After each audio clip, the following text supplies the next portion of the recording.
How you doing, Houston Atheist?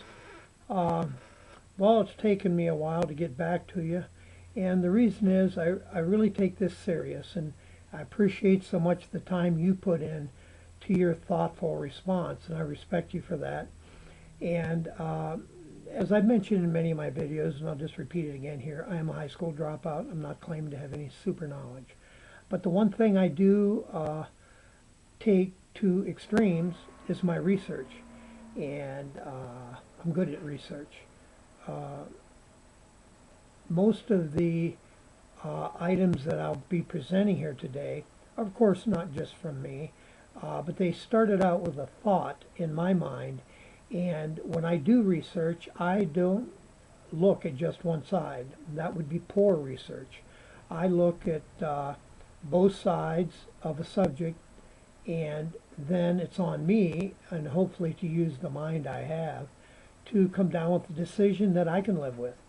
I will not be led around by PhDs.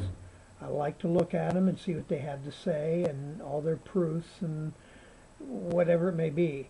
But the bottom line is it comes down to both of us and what we think and how we think and our presuppositions, how we were raised, and everything else that goes into making a decision like this, which is probably, I think, the most important decision of our life. Uh, if God is real, uh, there's going to be some issues for people that don't believe. And if he's not real, well, nothing lost, nothing gained, in my view. Uh, but before I get into this, I want to let you inside my mind a little so you know where I'm coming from and how I think and why I've arrived at my decisions. And I spent most of my life, 40-some years, uh, pursuing the world and the things of the world. Started out in the Army in 1966. Great, real into the Army and everything. I was a military policeman. I got promoted 3 times in the first year. Was about to make sergeant, and then I became what's called short. I had a year left, and I was at Fort Dix, New Jersey, and one day somebody come up and says, "Hey, you want to share some pot? We're going up to the city." I really barely even knew what it was. I guess peer pressure told me, sure, yeah, get me some. And that's where it all started. And it wasn't too long after that. I was putting needles in my arms, and I was just a total wreck. And I had no morals whatsoever. I was in and out of jail. I was a user of people. I would get what I could get, and that was good for Ray. It didn't matter who I hurt because I just didn't care. I just loved myself to death. I would do anything for myself. And anyhow, after a couple decades of drugs and alcohol and just totally lost in space, really, I had no direction whatsoever. I couldn't hold a job. I was lucky enough to start my own business, and I have no idea how, but my wife and I had a somewhat successful business. We started out on welfare. That was my way to get over. Let the government give me free money. Let me get food stamps. My wife says, "You go get in line and get them, I'm not." She's the only one that had any scruples in our family. But a long story short, we started a business in the basement of our house, and we ended up in a fairly large retail furniture business. We had probably about 50,000 square feet. And we were successful.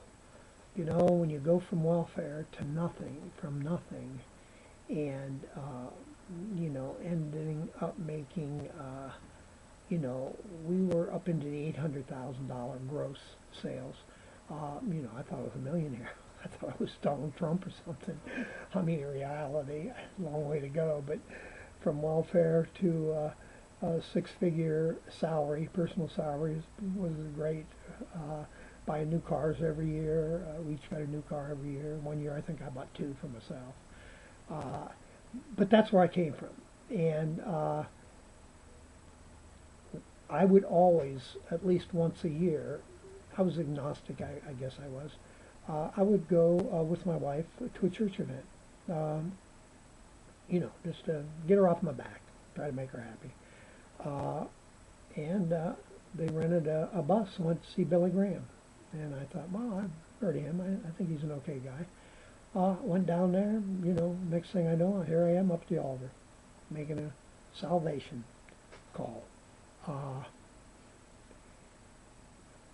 don't really know how that all unfolded. But that was 24 years ago. And I spent 7 years at a church. I call myself the exit sign Christian because I sat under the exit sign in the back row. Never missed, but I was not there. I was there in body only. And in this new church I go to now for the last 12 years or so, I had an awakening. And the old Ray, he's down in there, still rolling around, tries to get out sometimes. But I'm telling you, Houston, I'm not the same guy. I'm not. My life was totally changed. And I tell a lot of people, it seems miraculous to me because I know who I was. I know who I was. And I know who I am now. And I can only attribute that to the saving grace of God. I mean, why would I make such an abrupt change? It was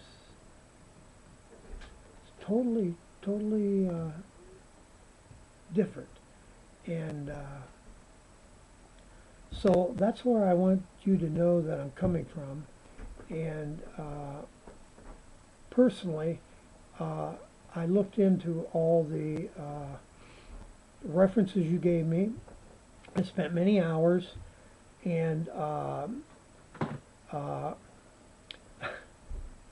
my wife just dropped a suitcase down there and disturbed my video. I'm going to have a talk with her when she sees the camera on. Anyhow, she thinks I'm crazy getting on YouTube, but I'm enjoying it. So what I did was I spent many hours trying to find some evidences and some stuff that I could respond to your video. And I think one thing that I understand, and that I'm sure you do too, this subject has been going on for thousands of years. We're probably not going to change each other's mind. You have caused me to do some serious digging, and I think you do have some critical responses that you made that need to be dealt with. And it helped me. I dealt with them. I'm okay with them. But you caused me to dig deep, and thank you for that, buddy. So I wrote these all down. I have my Word program up here next to the video, so I'm going to try to go through these in some orderly fashion. I believe that the rose analogy and my 4 people viewing a wreck are very parallel. And it's a benefit to the Bible, I believe, to have multiple witness accounts, because everybody does and sees something different. Now, you talked about the traumatic experience you had being a paramedic at a wreck, and I cannot take anything from that. I have not experienced that. And so, what you believe you saw and that you could describe precisely is true for you. And I still believe, no matter how traumatic it was, if you had multiple people viewing that, you would get slightly different responses. I mean, some people might really be distracted with blood and guts, and so they may go into real detail there. Other people may be into the catastrophe, that hunk of steel that someone was driving got twisted like a pretzel, So I think there's going to be variances in the description, and I just can't come down on any other view on that. So when there are discrepancies, appear to be discrepancies in the Bible, I don't think there are. They're just other views. And example, one thing you mentioned, which really bothered me a lot as a Christian, the verse, it's Luke 14:26, and it says, if anyone comes to me and does not hate his father and mother, his wife and his children, his brothers and sisters, yes, even his own life, he cannot be my disciple. And I always thought, oh, that seems so cruel. But he's Christ. If I believe in him, he gave his life for me and all my sins. And I'm a sinner and still am today. So I will give him the benefit of the doubt. I will live with that. But you caused me to do some research, and I did. And of course, I honestly believe that in Bible interpretation you should use the principles of hermeneutics. And hermeneutics states that it's the way to compare text in any book or document. Primarily it's referred to in the Bible, and hermeneutics has a whole list of paradigms they go through to check and recheck and evaluate things. And of course, one of them is the person speaking at the moment, and also in the language that was originally spoken, because there's so much variances in interpretation. It's really quite amazing, and all you have to do is look at a bookstore at all the different Bibles there are. Everybody's got a little different twinge on it, and which can be major. But upon further research, the word in, I think it was Greek or Hebrew, whatever it was, that they used hate for, it is hate. That word is interpreted as hate. But if you look at from Moses to Paul, there is continuing messages about loving your parents, loving your children, being supportive, loving. You cannot take a single line that goes against everything that Christ said and taught and think that it's going to mean that. He didn't mean hate. And after further comparison in several other verses where that word was used, it's referred to as to love less than. So all he's saying is, will you love me first? And it doesn't mean hate the others. It just means love them a little less. And for what he did for me, that I am a believer, that's great. It really helped me. And so there was one example there where that is really nothing wrong with that comment whatsoever. And you mentioned about the Jesus' last words, and there's actually 7 references. Excuse me.